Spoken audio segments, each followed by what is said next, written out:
All right, click the links to check out, subscribe to the various other links. So think of the hubris you have to put an image. This is about Amber Heard and Johnny Depp, but sort of. I mean, it's about the bigger issues. To put an image like this out there and then reverse it, if it was three obese dudes holding up some sign, you know, social media would laugh their asses off this. But you see three obese, presumably single women, and they don't laugh their ass off it, not so much that they're afraid of, you know, getting dogpiled on social media. A lot of it is this soft bigotry of lowered expectations. You really like don't value these people because that old adage like, oh, you know, you need a man. That's kind of true, and I know they don't just dismiss that as some kind of sexist trope out of the 50s. It is. I think it actually is true because, like, these are three obese single women. If they had a man in their lives, they would be busy with their man and their kids, and they would just be busy kind of living life. And if they don't have a man in their life, if they're going down that BLT pathway, well, most people are not on board single obese women or, you know, young women with BLT partners because it's kind of the left hand path away from the right hand path of family and life and structure and order. And you know, as soon as you say something like that, they envision like Hugo Boss marching boots to say, yeah, clean, quiet, safe neighborhoods. That's exactly the same as people marching around in, you know, short mustaches and things. But like most people don't value just the image. Like you're looking at this and you go, oh, okay, three single obese young women, probably to the left of the bell curve, intellectually speaking, because they're not, you know, kind of Dunning-Kruger. They're not really aware of the optics of an image like this. Like they see this and they think, yeah, we're stunning and brave. We're taking back our obesity. And most people don't look at it that deep. It's like, oh, you're just eating more calories than you're burning. You've got a bigger carbon footprint. You're using more energy. You're taking more resources. You're polluting more. That's the part like they never really focus on. Like you literally use more fabric. You have to use more laundry detergents and more water to support living this obese lifestyle. When like literally you could just eat a little bit less. You save yourself money in the long run, and you have a smaller carbon footprint. But so people look at this and you go like, oh yeah, we don't want any part of this. This isn't a family structure. This is, you have three different women from, you know, so we'll say three different backgrounds, so they're not of the same tribe. You know, they're eating themselves into an early grave, or at least they're eating themselves into a point of making themselves not, you know, not physically healthy. I don't want to say not physically attractive, but yeah, that's it. It's like health and fitness is like most of human history. Humans were very lean. That's just, most animals are very lean. Humans are supposed to be very, very lean.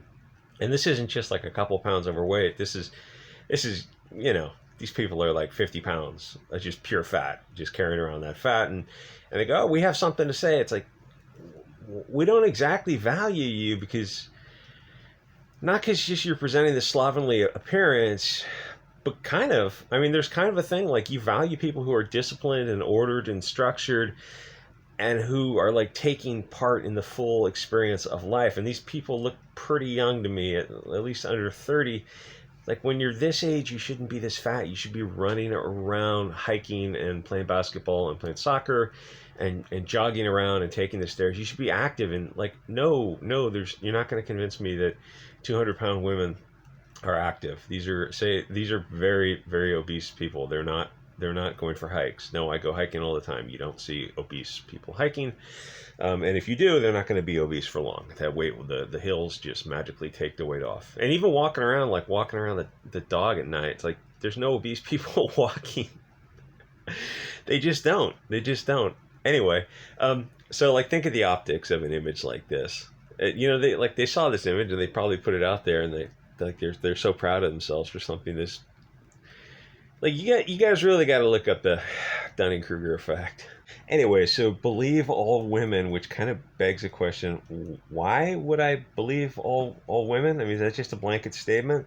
Should I believe all Christian men of European descent because I know that they're going to be more trustworthy? I mean, in my own personal experience, would that sentiment sit well with these believe all women crowd?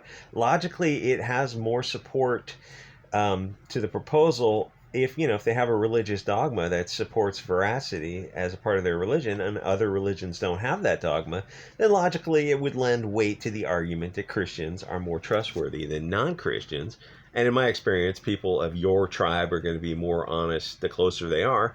So logically, that proposal does have some merit, not a ton of merit, which is the reason we focus on facts and evidence and testimony and cross examination and the punishment of perjury. But it's more specific and accurate than the general maxim, believe all women. And you could cut this video really short by saying Johnny Depp, and I was looking at those boobs she's got, like those titties did nothing wrong. The adage, never stick your dick in crazy. It doesn't matter how hot she is, or if the reverse is true. For women, don't don't go after the equivalent of the crazy guy, the guy who's not stable. It goes both ways. Just don't mess around with people who are not who are I don't have less to lose than you. Just people are not wired right. It's like that's not what you want to build on. If it's kind of the thing of like, I know they're like, sport effing was popular for a while. It seems to be losing its popularity as people are, because there's a lot of diseases out there, and also because of like people are turning back to conservatism.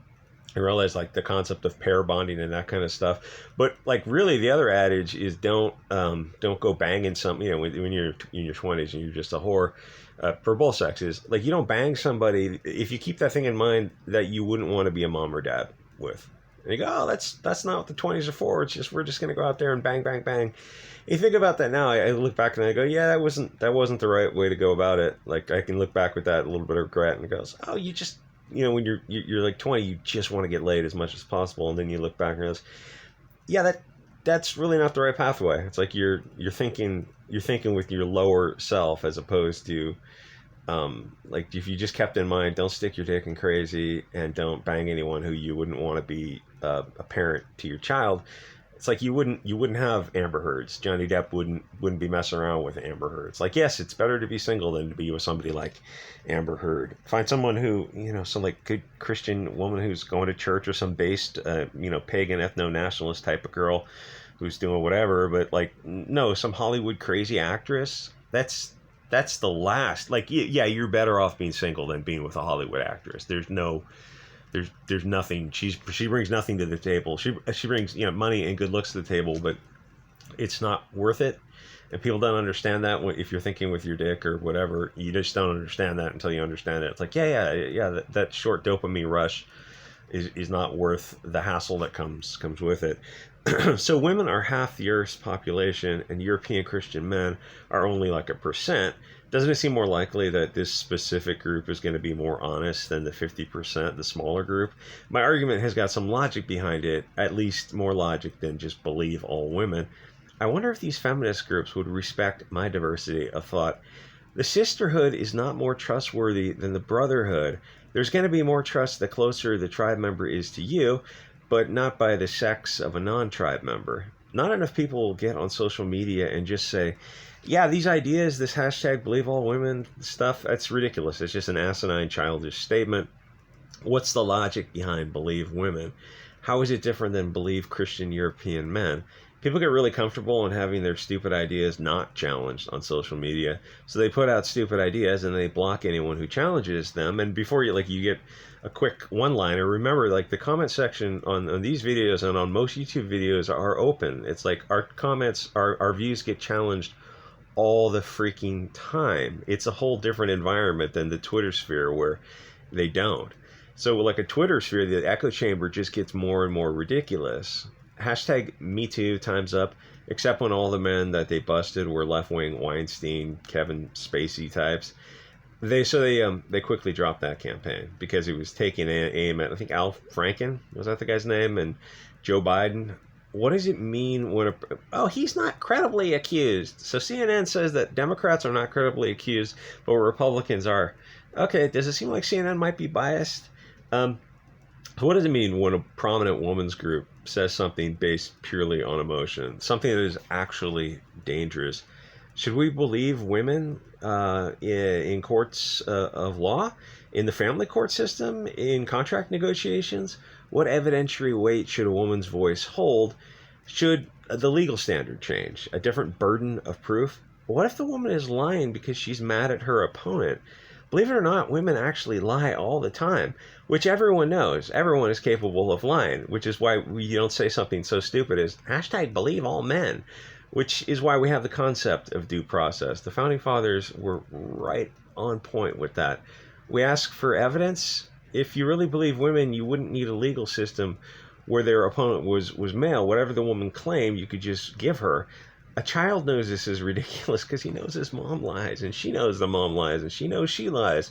And of course, our one joke is that well, actually, we have many jokes, but the one they harp on is that they can't define what a woman is. So it's sort of an impossible standard to believe anyone who self-identifies as a woman, which sounds like I'm joking, but I think that is literally the standard. And I'm a woman, so you have to believe me. This is the difference between Twitter energy and YouTube energy. Twitter's an echo chamber because they don't have to hear themselves say these ridiculous things, and then they just block people. Their ideas don't sell on YouTube because they get destroyed in the comments, and if they turn off the comment section, nobody watches the videos. Like Feminist Frequency with Anita Sarkeesian, their ideas are not popular. They've got huge name recognition. Probably still do. The Zoe Quinns, Anita Sarkeesian. It's been like more than 5 years, but people still know those names from Gamergate days because when that was happening, people were anywhere from 20 to 40, so they're still around, still online. So those chicks are still doing podcasts, and then they put them on YouTube, but they disable the likes and dislikes, and they disable the comments because and nobody watches them. They've been on there 10 years, and the old videos when in the height of Gamergate got like 1 million views, and they probably made a ton of money off of that they're coasting on. But the new stuff gets like every video gets 1,000 views, and that's it because the comments are off, the feedback's turned off. It's like, wait a minute, why don't you want a dialogue? Why don't you want a back and forth? Why don't you want your ideas challenged? It's like the truth of the matter is their ideas are bad and they can't withstand challenge, so they turn off comments, and as a consequence, they have a 200,000 sub channel. But my point is like their channel should be like 20 million subs because they were a huge name in Gamergate. And the funny thing is, if they left comments open and things open and they were getting back and forth with people, they would have made a ton more money on YouTube. But because they just can't stand that, they gave up all that money and turned off comments.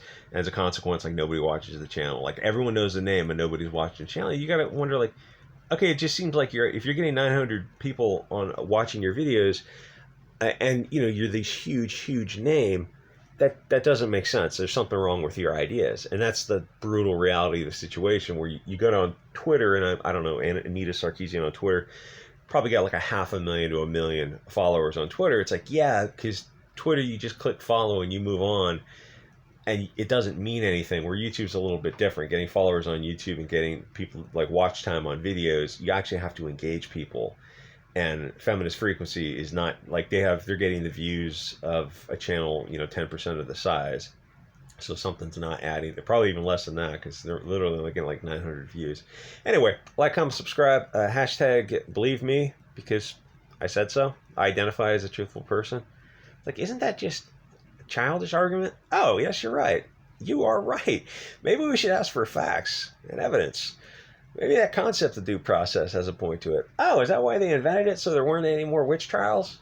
Yeah, well, it's one of the reasons. I mean, it wasn't a perfect system. You got to get the idea across to people that, hey, we should ask for some evidence. And this concept of perjury, where if you lie on the stand, you're punished. So we try to arrive at the truth of the matter asserted, not just someone's emotion, or not just putting.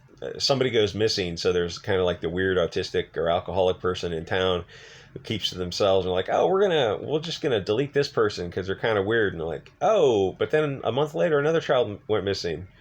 You probably should have looked for evidence and not just got rid of the old lady living out alone in the woods whose family passed away or something just because like she's old by herself. It's like, we really got to work on like having a more ordered structure than silly superstitions.